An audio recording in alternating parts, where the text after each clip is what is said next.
บបងប្អូនទាំងអស់គ្នាថ្ងៃនេះគឺយើងបានបញ្ចប់គម្រោងរបស់យើងហើយបាទតែយើងធ្វើការបន្តបញ្ចប់ផ្លូវលំរបស់យើងនេះឥឡូវនេះគឺយើងបានចាក់រួចរាល់ហើយបាទអញ្ចឹងថ្ងៃនេះគឺយើងបាន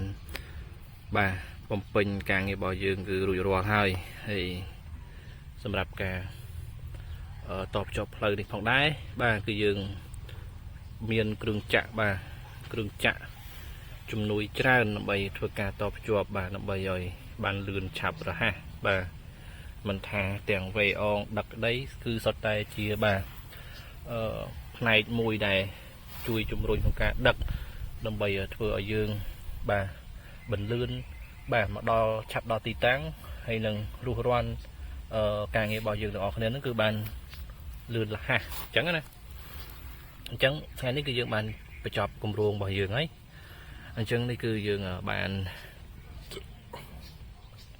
រៀបចំគ្រឿងចាក់របស់យើងបាទគឺយើងបានតម្រៀបដើម្បីឡើងលើវេអងរបស់យើងហើយយើងនឹងដឹកទៅកាន់ទីតាំង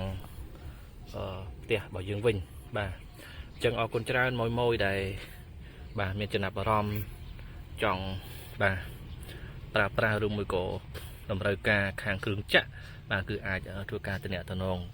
ខាងយើងបានបាទគឺយើងមានប្រភេទគ្រឿងចាក់បាទកម្លាំងខ្លាំងថ្មីបាទយើងធ្វើការគឺមិនពន្យាពេលទេគឺយើងរូតផ្ទះបាទដើម្បីឲ្យឆាប់ហើយក៏ចំណេញពេលវេលាដែរយើងនឹង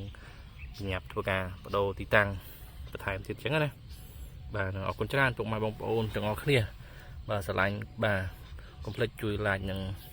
ឲ្យបេះដូង subscribe ម្នាក់មួយអរគុណច្រើនពុកម៉ែបងប្អូនទាំងអស់គ្នាបាទលីជុនអស៊ីគិតសូមគោរពជម្រាបលាអរគុណបាយបាយ